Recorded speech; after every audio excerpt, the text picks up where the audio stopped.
diagonal, look on the left-hand side, you see, it's different from the rest of streets that we've just crossed, yes? It crosses all Barcelona in a diagonal way, yeah? And now we're gonna make a left, and we're gonna get to the city center.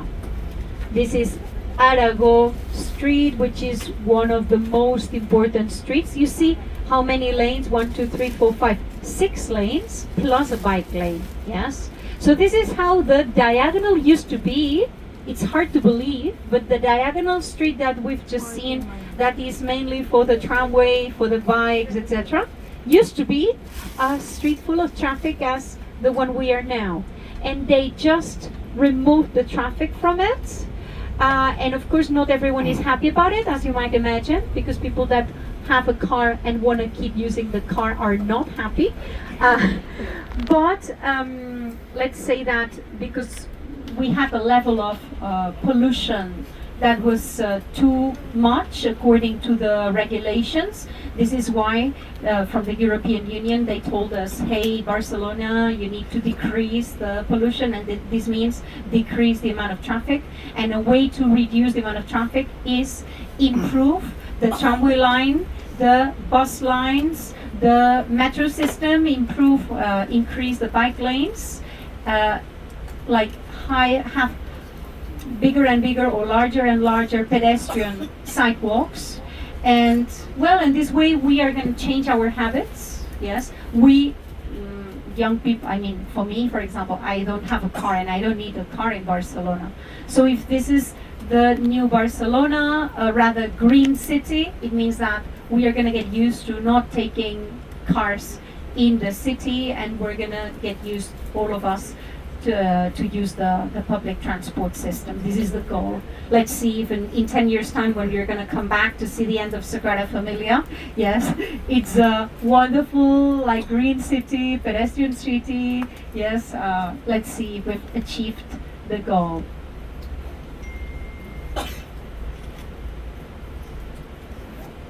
So this means that these days, if you go around Barcelona, you're going to see lots of construction works, because I don't know who was,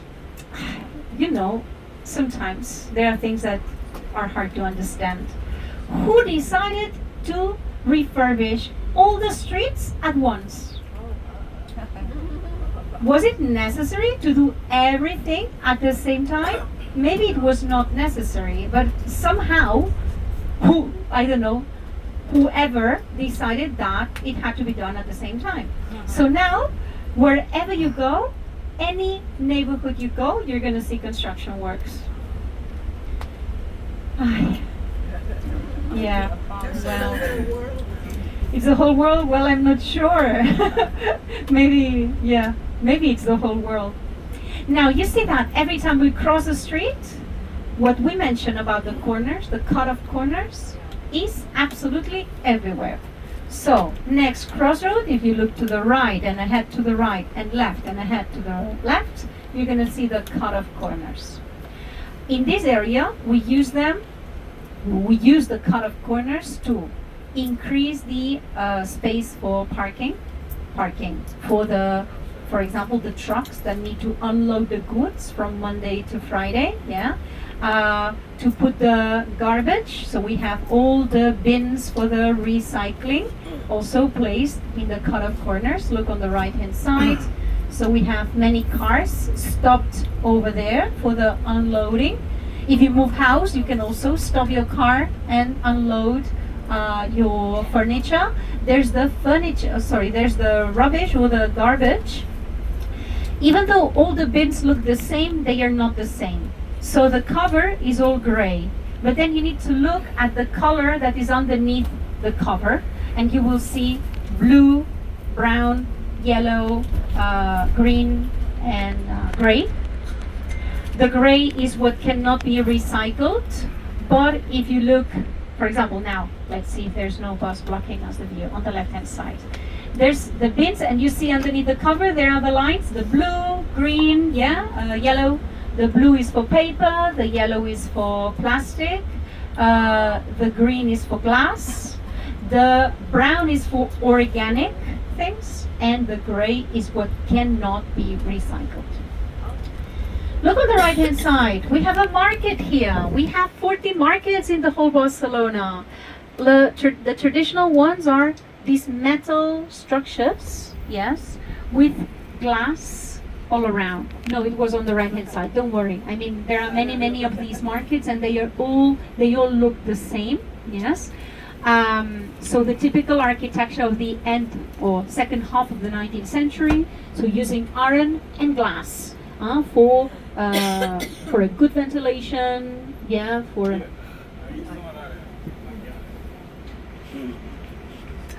So you see on the left-hand side, in the corner on the left-hand side, there's a truck that is unloading the goods, and it's not blocking the rest of traffic, you see, because it's in the cut-off corner where it's parked.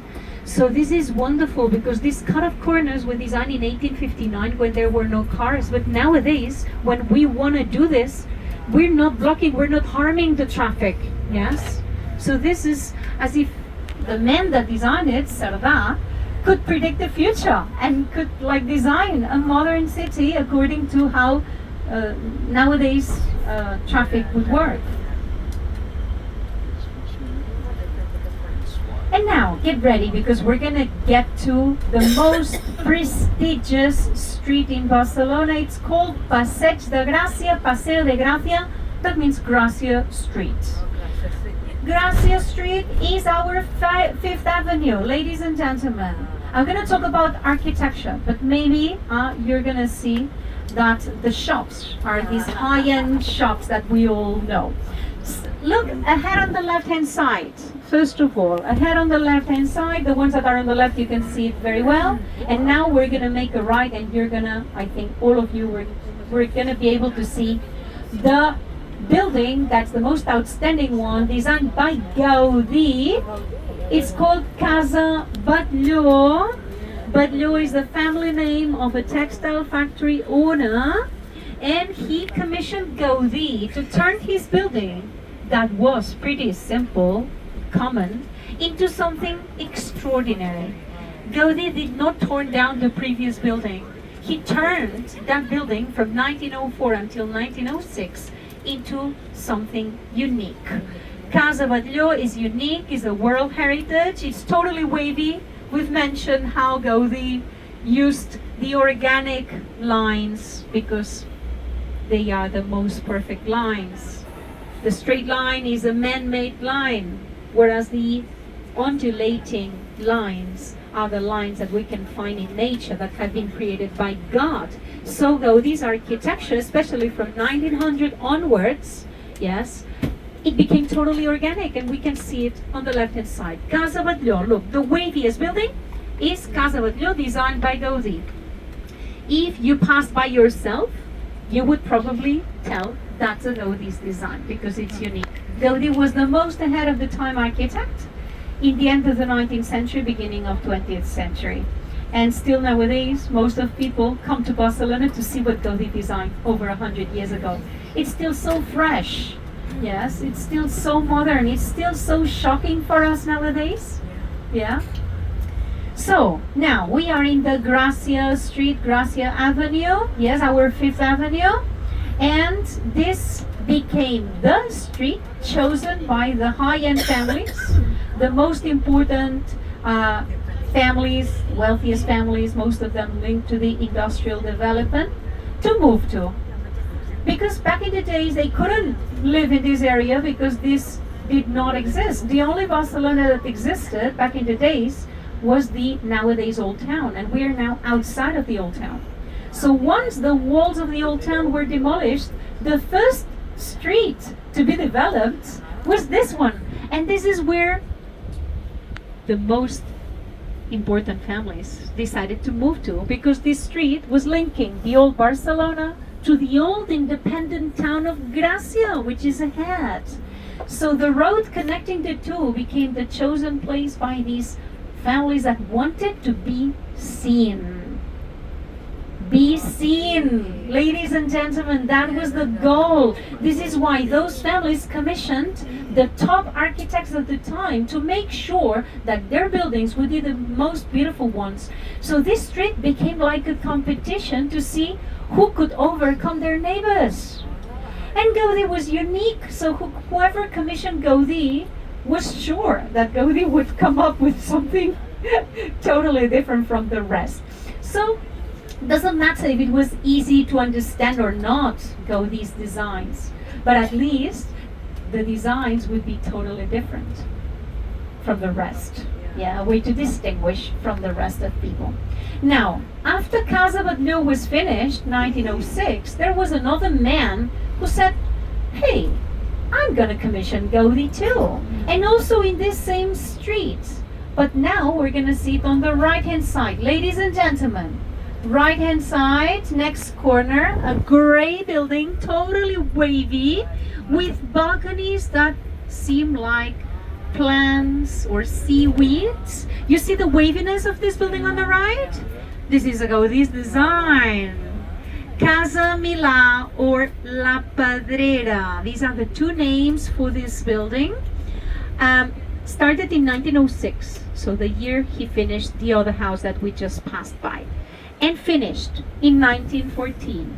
So it's the last building that Gaudi built before spending the last decade of his life working exclusively in the Sagrada Familia project. Okay? Casa Milà is the official name because it belonged to Mr. Milà, but we call it La Pedrera. La Pedrera in Catalan means the quarry, the stone quarry. What do you think? Do you think a stone quarry is a beautiful place?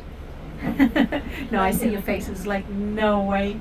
Okay, so why do you think people nicknamed it the stone quarry? Because they liked it? Or because they didn't? They didn't. They thought it looked as ugly as a stone quarry. It was all gray color. It was weird. Nobody could understand what came into Gaudi's mind to design something as weird as that. So people said it looked like a monster. And there are so many anecdotes. People saying that they, living nearby, that they wouldn't come out into the balcony because they didn't want to see that ugly building right in front of their home, yeah? Or, you know what's one of the best jokes they did about Casa Milà? People started saying that Barcelona had had an earthquake, and this is the result of the earthquake. So it's a building that looks upside down, right? So people could not make it. It was too much for them to accept. And you know, that's the thing about Gaudi. He was so ahead of the time that not everyone was ready. Not everyone was ready to accept it. Let me tell you something. When Gaudi got his degree in the School of Architecture, his professor said about Gaudi something very interesting. His professor said, I don't know who just got his degree in architecture. Talking about Gaudi. Either a fool or a genius. The future will let us know. So his professor already realized that Gaudi was not the typical kind of student. He was either a fool or a genius. But ladies and gentlemen, now I have a question for you. What do you think is the difference between a fool and a genius? Huh, nothing. So there's a very thin line. It just depends on us, right? When we look at something, yes, if we are ready to accept it or not. And we might consider a person a fool or a genius, yes? Depends on how we think. Yeah, depends on how we think. So nowadays we come to Barcelona, we want to visit Gaudi's design. We think it's such an ahead of the time architect, but people back then, a lot of people could not understand it. So they didn't like it. Yeah? Casa Milà was a very controversial building. So we need time to adjust to people that can come up with ideas that are so fresh, that are so ahead of the time, right?